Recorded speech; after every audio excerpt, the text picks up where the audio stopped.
नमस्कार।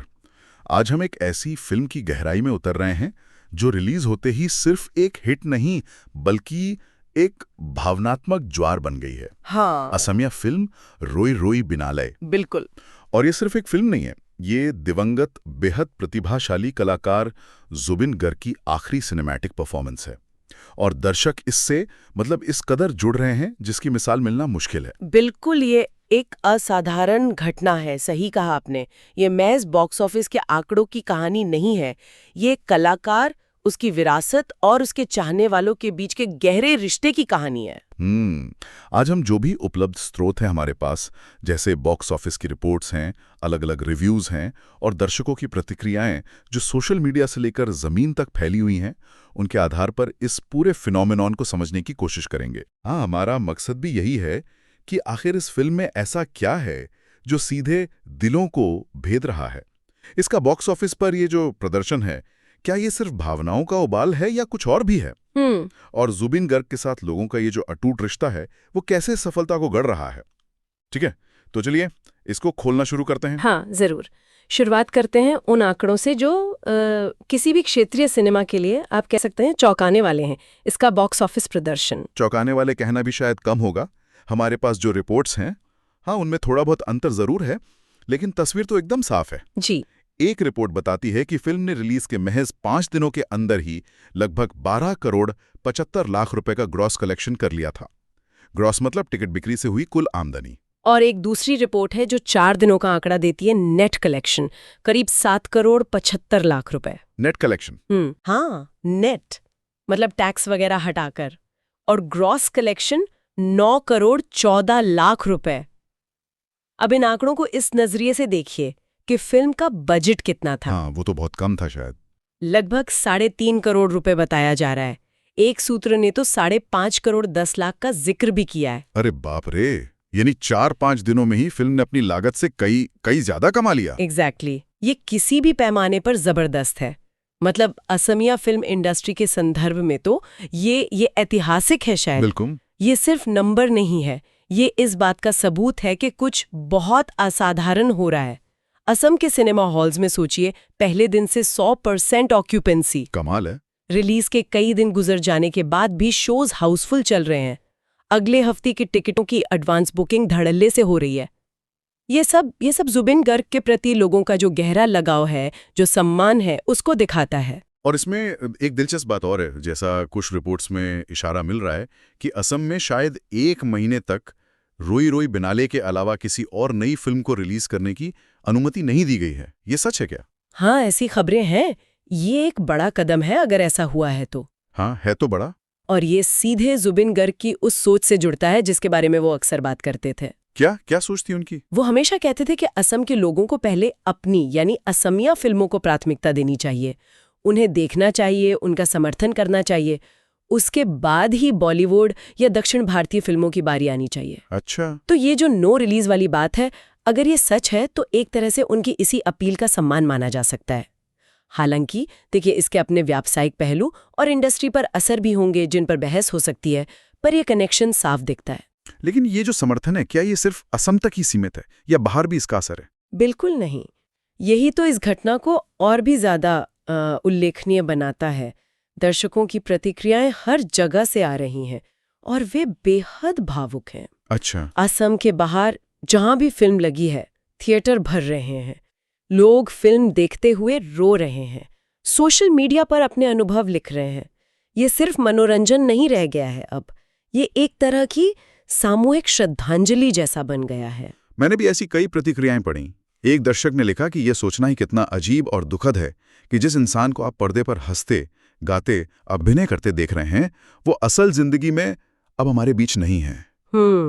एक समीक्षक ने अपना अनुभव बताया कि कैसे उन्हें उत्तर भारत के एक मल्टीप्लेक्स में आगे की सीट बड़ी मुश्किल से मिली, क्योंकि पूरा हॉल खचाखच भरा था और माहौल में एक अजीब सी खामोशी और भारीपन था। यह सिर्फ एक फिल्म का शो नहीं था। ये भावनात्मक लहर अभूतपूर्व है। लोग सिर्फ कहानी या गाने के लिए नहीं जा रहे, वो जुबिन गर्ग को याद करने जा रहे हैं। उन्हें आखिरी बार बड़े पर्दे पर जीवंत देखने का अनुभव करने जा रहे हैं। ये एक तरह से विदाई देने का, अपने प्रिय कलाकार के साथ कुछ और पल बिताने का तरीका बन गया है। और ये भावनाएं बॉक्स ऑफिस कलेक्शन को सीधे तौर पर बढ़ा रही हैं। तो ये तो हुई बॉक्स ऑफिस और दर्शकों के जज्बात की बात, लेकिन फिल्म की कहानी में ऐसा क्या है जो लोगों को इतना जोड़ रहा है? मतलब जाहिर है सिर्फ जुबिन का होना ही शायद काफी ना हो, कहानी और उसका प्रस्तुतिकरण भी तो अहम होगा। बिल्कुल बिल्कुल। स्रोतों के अनुसार फिल्म की कहानी एक तरह से क्लासिक रोमांटिक ड्रामा के ढांचे पर ही बनी है, जिसमें भावनाएं और संगीत ये केंद्र में है। कहानी एक दृष्टिहीन संगीतकार की है जिसका किरदार जुबिन गर्ग ने निभाया है। कहानी ये बताती है कि उसकी आंखों की रोशनी दुनिया में फैली नफरत ने छीन ली। नफरत ने छीन ली, ये तो बड़ा काव्यात्मक विचार है। हाँ, काव्यात्मक है और शायद समाज पर एक टिप्पणी भी है। और फिर संगीत उसकी जिंदगी में रोशनी बनकर आता है, कुछ ऐसा। बिल्कुल, संगीत उसे वो दुनिया दिखाता है, वो एहसास कराता है जो शायद आंखों वाले भी महसूस नहीं कर पाते। कहानी आगे बढ़ती है। ये संगीतकार अपनी कला को पहचान दिलाने के लिए संघर्ष करता है, बड़े शहर जाता है। अच्छा। वहां उसकी मुलाकात एक स्थापित मशहूर गायक से होती है और उसकी जिंदगी में प्यार भी दस्तक देता है। तो फिल्म में प्यार है, महत्वाकांक्षा है, कला के प्रति समर्पण, दोस्ती, ईर्ष्या, ये सारे तत्व मौजूद हैं। यहाँ एक दिलचस्प परत ये भी जुड़ जाती है कि जुबिन गर्ग जो असल जिंदगी में इतने कामयाब और प्रभावशाली संगीतकार थे, हाँ, फिल्म में भी एक संगीतकार का ही किरदार निभा रहे हैं। बिल्कुल, और यही बात कहानी को और ज्यादा मार्मिक और प्रासंगिक बना देती है। ये किरदार उनके अपने जीवन, उनकी अपनी कला यात्रा से कहीं ना कहीं जुड़ जाता है। सही कहा। समीक्षकों ने भी इस बात पर जोर दिया है। एक समीक्षा में मैंने पढ़ा कि फिल्म का संगीत इतना शक्तिशाली है कि अगर आप असमिया भाषा नहीं भी समझते, तब भी वो सीधे आपके दिल को छूता है। अच्छा। संगीत यहाँ भाषा की दीवारें तोड़ देता है। और जुबिन के अभिनय के बारे में क्या कहा जा रहा है? संगीतकार के तौर पर तो वो स्थापित थे ही, पर एक अभिनेता के रूप में उनका काम कैसा रहा? उनकी एक्टिंग की बहुत तारीफ हो रही है। लगभग सभी समीक्षाओं में उनके अभिनय को बेहद स्वाभाविक, सहज बताया गया है, रियल और बहुत पर्सनल। ऐसा लग रहा है जैसे वो किरदार को जी रहे हों, ना कि सिर्फ निभा रहे हों।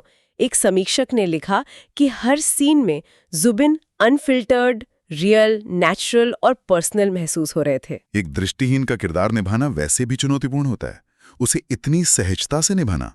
निश्चित रूप से, बिना ओवर एक्टिंग के सिर्फ अपनी बॉडी लैंग्वेज और भालों से उस किरदार की आंतरिक दुनिया को दर्शाना, ये बड़ी बात है। ये उनकी अभिनय क्षमता की गहराई को दिखाता है। एक कलाकार के तौर पर उनकी रेंज वाकई कमाल की थी। संगीत, गायन, गीत लेखन, निर्देशन और अभिनय, मतलब कई विधाओं में उन्होंने अपनी छाप छोड़ी। लेकिन इस फिल्म से जुड़ी एक और बात है जो बेहद संवेदनशील और दुखद है, और जिसका जिक्र कुछ समीक्षाओं और दर्शक प्रतिक्रियाओं में भी आ रहा है। आप शायद जुबिन गर्ग की वास्तविक जीवन में मृत्यु, जो रिपोर्ट्स के मुताबिक पानी में डूबने से हुई, हाँ। और इस फिल्म में पानी से जुड़े दृश्यों के कथित तौर पर बहुत ज्यादा इस्तेमाल के बीच के परेशान करने वाले सहयोग की बात कर रही हैं। हाँ, बिल्कुल। ये एक ऐसा पहलू है जिसने कई प्रशंसकों को व्यथित किया है। कुछ लोग इसे महज एक भयानक संयोग मान रहे हैं, तो कुछ इसमें और भी गहरे सवाल उठा रहे हैं। और इसी वजह से सोशल मीडिया पर और जमीनी स्तर पर भी जुबिन गर्ग के लिए न्याय या #जस्टिस फॉर जुबिन गर्ग जैसी मांगे उठ रही हैं। अच्छा, ये भी हो रहा है। हाँ, कुछ प्रशंसकों और यहाँ तक कि फिल्म से जुड़े कुछ लोगों के लिए भी ये फिल्म अब सिर्फ एक कलाकृति नहीं रही। ये उनकी असामयिक मृत्यु से जुड़े जो अनसुलझे सवाल हैं, परिस्थितियां हैं, उन पर फिर से ध्यान खींचने का और शायद जवाबदेही की मांग करने का एक जरिया बन गई है। हाँ। हम यहाँ किसी पक्ष का समर्थन नहीं कर रहे हैं, जाहिर है, बल्कि स्रोतों में दर्ज इस भावना को समझने की कोशिश कर रहे हैं। ये पहलू निश्चित रूप से फिल्म देखने के अनुभव को और भी ज्यादा जटिल और भावनात्मक बना देता है। मतलब ये सिर्फ एक कहानी नहीं रह जाती, ये असल जिंदगी की ट्रेजेडी से सीधे जुड़ जाती है। बिल्कुल। चलिए अब जरा जुबिन गर्ग की विरासत और उनके प्रभाव पर थोड़ी और बात करते हैं। उनका कद असम और पूर्वोत्तर भारत में कितना बड़ा था, ये शायद बाकी देश पूरी तरह समझ भी ना पाए। ये सच है, उनका प्रभाव बहुत गहरा और व्यापक था। उनके गाने असम के घर घर में गूंजते थे, लेकिन राष्ट्रीय स्तर पर भी उनके काम को पहचान मिली, भले ही लोग हमेशा नाम से उन्हें ना जानते हों। हाँ, जिसे आपने पहले भी जिक्र किया, उनका गाना जाने क्या चाहे मन बावरा। हाँ बिल्कुल, फिल्म प्यार के साइड इफेक्ट्स सालों बाद भी लोगों को याद है, लेकिन उनका कद सिर्फ गानों तक सीमित नहीं था। हाँ, एक समीक्षक ने बहुत अच्छी बात लिखी थी कि उन्होंने शोहरत से ज्यादा प्रशंसक कमाए और पैसे से ज्यादा कला बनाई। ये उनके व्यक्तित्व और उनकी प्राथमिकता को दर्शाता है। वो सिर्फ एक गायक या संगीतकार नहीं थे, वो एक सांस्कृतिक प्रतीक बन गए थे। बिल्कुल, वो अपनी जड़ों से गहरे जुड़े हुए थे। असमिया भाषा, संस्कृति और सिनेमा को लेकर उनका जुनून जग जाहिर था। वो मुखर थे, अपनी बात रखते थे और शायद इसीलिए लोगों से उनका इतना सीधा और गहरा कनेक्शन बन पाया। और वो पायरेसी के भी सख्त खिलाफ थे ना? हाँ, बहुत ज्यादा, क्योंकि वो मानते थे कि ये स्थानीय कलाकारों और इंडस्ट्री को बहुत नुकसान पहुंचाता है। और विडंबना देखिए कि उनकी ही आखिरी फिल्म रोई रोई बिनाले रिलीज के कुछ ही समय बाद पायरेसी का शिकार हो गई। हाँ, ये बेहद दुखद और विडंबनापूर्ण है। स्रोत बताते हैं कि इस घटना की चौतरफा निंदा हुई। जिन लोगों ने फिल्म को पायरेट करके फैलाया, उन्हें सोशल मीडिया पर कड़ी आलोचना झेलनी पड़ी। प्रशंसकों का गुस्सा इस बात पर था कि जो लोग खुद को जुबिन का फैन कहते हैं, वो उनकी आखिरी फिल्म के साथ ऐसा कैसे कर सकते हैं, खासकर जब वो खुद पायरेसी के इतने विरोधी थे। ये घटना सिर्फ एक कानूनी मुद्दा नहीं है, ये तो नैतिकता का भी सवाल उठाती है। और ये उस बड़ी चुनौती को भी रेखांकित करती है जिसका सामना क्षेत्रीय सिनेमा अक्सर करता है। सीमित संसाधन, वितरण की समस्याएं और ऊपर से ये पायरेसी का खतरा। बिल्कुल, ये जुबिन के उस दृष्टिकोण को भी उजागर करता है जहां वो चाहते थे कि दर्शक पहले अपनी इंडस्ट्री को मजबूत करें। अगर दर्शक ही पायरेटेड कॉपी देखेंगे तो इंडस्ट्री कैसे टिकेगी? सही बात है। अगर हम इसे बड़ी तस्वीर से जोड़ें तो ये क्षेत्रीय सिनेमा के अस्तित्व और इसे टिकाऊ बनाने के संघर्ष की कहानी भी कहता है। जुबिन की विरासत सिर्फ उनके गाने या फिल्में नहीं है, बल्कि असमिया सिनेमा को आत्मनिर्भर बनाने का उनका सपना भी है। और शायद यही वजह है कि दर्शक इस फिल्म को इतना ज्यादा अपनापन दिखा रहे हैं। ये सिर्फ एक फिल्म नहीं, ये जुबिन की विरासत का जश्न मनाने, उनके सपने को आगे बढ़ाने का एक प्रतीक बन गई है। बिल्कुल। उनके प्रशंसकों के लिए ये एक आखिरी तोहफा है, उन्हें आखिरी बार बड़े पर्दे पर देखने, उनकी कला को महसूस करने का एक अनमोल मौका। और प्रशंसा के इस मौके को पूरी शिद्दत से अपना रहे हैं। फिल्म बॉक्स ऑफिस पर लगातार नए कीर्तिमान बना रही है। जैसा कि एक स्रोत ने बताया, रिलीज के सिर्फ 3 दिनों के अंदर ही ये फिल्म छठी सबसे ज्यादा कमाई करने वाली असमिया फिल्म बन गई थी। और 3 दिन में छठी। और जिस रफ्तार से इसकी कमाई जारी थी, जैसा आपने बताया था, 4 दिन में 7.75 करोड़ नेट, तो ये बहुत जल्द ही असम की टॉप 5 सबसे ज्यादा कमाई करने वाली फिल्मों की सूची में शामिल हो गई होगी।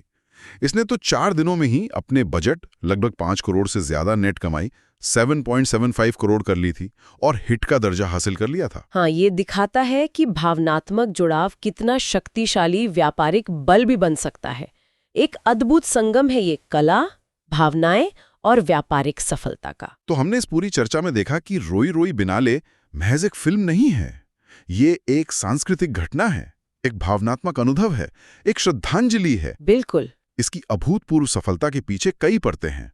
जुबिन गर्ग की स्थायी और गहरी विरासत, उनका दिल छू लेने वाला संगीत, दर्शकों का उनके साथ वो अटूट भावनात्मक रिश्ता, कहानी का मार्मिक होना, और हाँ, उनकी मृत्यु से जुड़ी दुखद परिस्थितियां और विवाद भी, जिसने इस अनुभव को और जटिल बना दिया है।